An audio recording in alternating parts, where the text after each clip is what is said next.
रोग प्लैनेट्स के एलियन कभी भी अपने ग्रह से बाहर नहीं निकल सकते। लेकिन क्यों रोग प्लैनेट्स? दोस्तों, इस नाम से डर मत जाइएगा, इसका मतलब किसी बीमारी से नहीं है। दरअसल इस अनोखे ब्रह्मांड में कुछ ऐसे अजीब ग्रह भी हैं जो किसी भी स्टार का चक्कर नहीं लगाते हैं। इन्हें रोग प्लैनेट्स कहा जाता है, मतलब आवारा ग्रह। जैसा कि हम सब जानते हैं कि हमारे सौर मंडल में शानदार 8 ग्रह हैं जो कि अपने उपग्रहों के साथ सूर्य का चक्कर लगाते हैं। प्लूटो को अब ग्रह नहीं माना जाता, बल्कि अब उससे ग्रह का दर्जा छीनकर ड्वार्फ प्लेनेट का नाम दे दिया गया है। इसलिए हमारे सौरमंडल में ग्रहों की संख्या 9 से घटकर 8 रह गई है। लेकिन क्या आप जानते हैं कि इस अनोखे ब्रह्मांड में कुछ ग्रह ऐसे हैं जो किसी स्टार या तारे की परिक्रमा नहीं करते, बल्कि मुक्त रूप से अंधकारमय डार्क स्पेस में अकेले घूमते रहते हैं। इन्हें ही रोग प्लैनेट कहा जाता है। ये रोग प्लैनेट्स यूनिवर्स का एक प्रमुख हिस्सा है, क्योंकि वैज्ञानिकों ने हाल ही में बताया है कि सामान्य ग्रहों की तुलना में रोग प्लैनेट्स की संख्या 50% अधिक हो सकती है। लगभग आधे ग्रह जो अभी किसी तारे का चक्कर लगा रहे थे, आगे चलकर अपने जीवन काल में रोग प्लैनेट्स बन जाएंगे। हिंदी में इन्हें निष्कासित ग्रह या दुष्ट ग्रह आदि नामों से जाना जाता है। आप ये जानकर हैरान रह जाएंगे कि इन भयानक ठंडे और अंधेरे प्लैनेट्स पर भी जीवन का पनपना संभव है। वैज्ञानिकों के अनुसार रोग प्लैनेट पर न केवल जीवन उत्पन्न हो सकता है, बल्कि वहां कोई बुद्धिमान एलियन रेस भी पनप सकती है। परंतु आपको जानकर आश्चर्य होगा कि रोग प्लैनेट्स पर रहने वाले एलियंस चाहे कितने भी बुद्धिमान हो जाएं, वे अपने ग्रह से बाहर नहीं निकल सकते। यहाँ तक कि उन्हें अपने आसपास के तारों और गैलेक्सियों का भी कुछ ज्ञान होना संभव नहीं होगा। वे बेचारे कभी भी चमकते सितारों और गैलेक्सियों से भरे यूनिवर्स के बारे में नहीं जान पाएंगे, जैसे कि हम डार्क मैटर को नहीं देख सकते। आइए दोस्तों, जानते हैं इन अनोखे रोग प्लैनेट्स और इन पर रहने वाले एलियंस के बारे में। आप देख रहे हैं साइंस ट्यूब चैनल। रोचक और इंटरेस्टिंग वीडियोस देखते रहने के लिए सब्सक्राइब का बटन दबाने के बाद बेल आइकॉन पर भी क्लिक कर दीजिए। दोस्तों, जब भी आपको कोई वीडियो अच्छी लगे तो उस चैनल को सब्सक्राइब जरूर कर लें। इससे होगा यह है कि YouTube आपकी पसंद जान जाएगा और केवल अच्छी वीडियोस ही आपको दिखाएगा। बेकार समय नष्ट करने वाली वीडियोस से आप बच जाएंगे। हमारी पृथ्वी और अन्य ग्रह तो सूर्य का चक्कर लगाते रहते हैं, पर यह आज़ाद घुमाकर रोग प्लैनेट किसी तारे की तरह गैलेक्सी के सेंटर का चक्कर लगाते हैं। पर इससे एक भारी समस्या पैदा हो जाती है। यह है ऊर्जा की भयानक कमी। रोग प्लैनेट के आसपास कोई स्टार न होने से यहाँ भयानक अंधकार और ठंड होती है। रोग प्लैनेट को अंतरिक्ष से कोई ऊर्जा प्राप्त नहीं होती। इस स्थिति में रोग प्लैनेट्स की सतह का तापमान -275 डिग्री सेंटीग्रेड तक गिर जाता है। वैज्ञानिकों ने अनुमान लगाया है कि केवल हमारी गैलेक्सी मिल्की वे में ही अरबों रोग प्लैनेट्स हो सकते हैं। इनका पता केवल पिछले दशक में ही लगा है, इसलिए हम इनके बारे में ज्यादा नहीं जानते हैं। लगभग सभी रोग प्लैनेट्स पर हालात एक जैसे हो सकते हैं। जब कोई ग्रह अपने तारे से दूर जाता है तो सबसे पहले तो यह होता है कि उस ग्रह के आसमान में उसका सूर्य हर दिन छोटा से छोटा होता जाता है और तापमान में लगातार गिरावट आती जाती है, यहाँ तक कि आकाश में पूर्ण अंधकार छा जाता है। यही वजह है कि रोग प्लैनेट्स पर दिन और रात नहीं होते, बल्कि एक जैसा घना अंधकार छाया रहता है। न तो यहाँ मौसम बदलते हैं और न ही हवाएं चलती हैं। रोग प्लैनेट्स पर समय के गुजरने का भी पता नहीं चलता।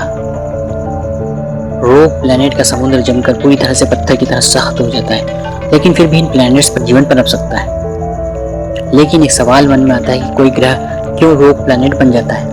क्या हमारी पृथ्वी भी कभी एक रोग प्लैनेट बन जाएगी? रोग प्लैनेट्स दो तरह के हो सकते हैं। एक तो हमारे जुपिटर की तरह गैस जाइंट्स, ये गैस के घने बादलों के संघनित होने से बनते हैं। दरअसल ये असफल तारे हैं, इन्हें फेल्ड स्टार कहना ज्यादा सही है। कम मास होने की वजह से ये तारे नहीं बन पाते। इन्हें सब ब्राउन ड्वार्फ गैस जाइंट्स कहा जाता है। दूसरे तरह के रोग प्लैनेट्स हमारी पृथ्वी और मंगल ग्रह जैसे ठोस टेरेस्ट्रियल प्लैनेट्स होते हैं। जब कोई सौरमंडल बन रहा होता है तो वहाँ हालात बहुत खतरनाक होते हैं। चट्टानें और ग्रह आपस में कई बार टकराते रहते हैं। ऐसे ही किसी टक्कर से कोई बेचारा ग्रह अपने सौरमंडल से बाहर फेंक दिया जाता है। कई बार बड़े ग्रहों के गुरुत्वाकर्षण से भी छोटे ग्रह छिटक कर सौरमंडल से बाहर चले जाते हैं और रोग प्लैनेट्स बन जाते हैं। सौरमंडल बन जाने के बाद भी ग्रहों पर यह खतरा मंडराता रहता है।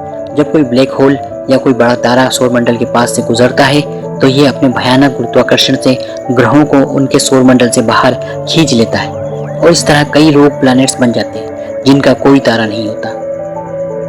लेकिन रोग प्लैनेट्स पर जीवन कैसे उत्पन्न हो सकता है? जब कोई ग्रह अपने तारे को छोड़कर मिल्की वे के घने अंधेरे स्पेस में भटक रहा हो तो इस ठंडे ग्रह पर जीवन कैसे पैदा होगा? दोस्तों, हर प्रकार के जीवन के लिए ऊर्जा की आवश्यकता होती है। पृथ्वी पर प्राप्त ऊर्जा का 99.97% हिस्सा सूर्य से प्राप्त होता है। केवल 0.03% ऊर्जा पृथ्वी के कोर से आती है। दरअसल कई ठोस ग्रहों का आंतरिक भाग, जिसे कोर कहते हैं, अत्यधिक गर्म होता है। पृथ्वी के कोर का तापमान सूर्य की सतह के बराबर है। यह आंतरिक कोर, जो कि गर्म धातुओं से मिलकर बना होता है, ऊर्जा के स्रोत के रूप में काम करता है। हालांकि किसी भी ग्रह का कोर धीरे धीरे ठंडा होता जाता है, लेकिन इस प्रक्रिया में अरबों साल का समय लगता है। जीवन को उत्पन्न होने के लिए पानी या पानी की तरह किसी और तरल से बने समुद्र और ऊर्जा की आवश्यकता होती है। वैज्ञानिकों का कहना है कि अगर किसी प्लेनेट का वातावरण घना हो और जो ऊर्जा को बाहर जाने से रोके, तो इस स्थिति में इस रोक प्लैनेट पर भी तरल समुद्र उत्पन्न हो सकता है। रोक प्लैनेट्स पर जीवन के उत्पन्न होने की सबसे ज्यादा संभावना कई मीटर मोटी बर्फ की परत बनने के कारण उत्पन्न हो जाती है। यह बर्फ की मोटी परत ऊर्जा को बाहर जाने से रोकती है और ग्रह के कोर से आने वाली ऊर्जा से एक तरल समुद्र का निर्माण हो सकता है। हमारे सौरमंडल में ही इस प्रकार के ठंडे उपग्रह मौजूद हैं, जिनकी सतह पर बर्फ और एक मोटी परत जमी है, लेकिन गहराई में एक तरल समुद्र है। इनमें गैनीमीड, टाइटन, कैलिस्टो और यूरोपा प्रमुख हैं। टाइटन पर तो सतह पर ही झीलें और तरल समुद्र पाए गए हैं, लेकिन इन ठंडे समुद्र में जीवन कैसे पनपेगा? आइए इस सवाल का जवाब जानने के लिए हमें अपने प्यारे ग्रह पृथ्वी के महासागर के तल में जाना होगा। समुद्र के तल में सूर्य का प्रकाश नहीं पहुंचता है, यहाँ घना अंधकार होता है, लेकिन इतने घने अंधकार और ठंडे माहौल में भी जीवन पाया जाता है। प्रकाश न होने की वजह से यहाँ कई जीवों की आंखें विलुप्त हो चुकी हैं और वो पूरी तरह से अंधे हो चुके हैं। पृथ्वी के महासागर की तली में कई जगह पृथ्वी के अंदर से आने वाली भूगर्भीय ऊर्जा से उत्पन्न होने वाले गर्म पानी के फव्वारे पाए जाते हैं। इन्हें हाइड्रोथर्मल वेंट्स कहते हैं। यहाँ प्रकृति की एक बहुत ही अजीब घटना देखने को मिलती है। इन गर्म पानी के फव्वारों से कई तरह के मिनरल्स निकलते रहते हैं।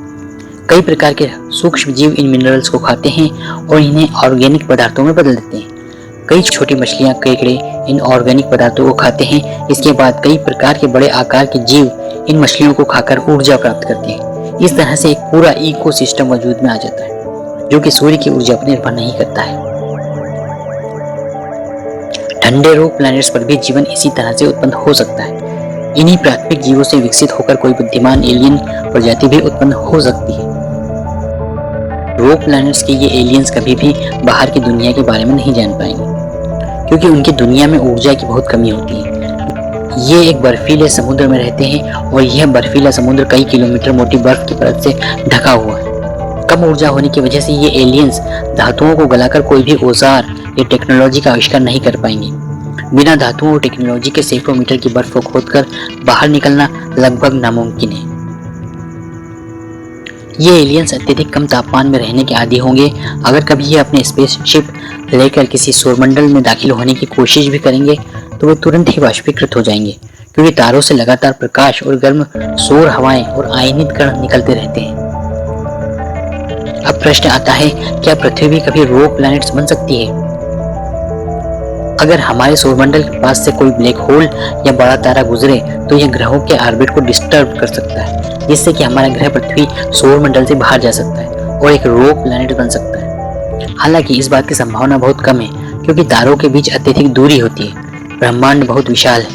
सूर्य के सबसे निकट का तारा अल्फा सेंटोरी भी हमसे 4 प्रकाश वर्ष की दूरी पर है।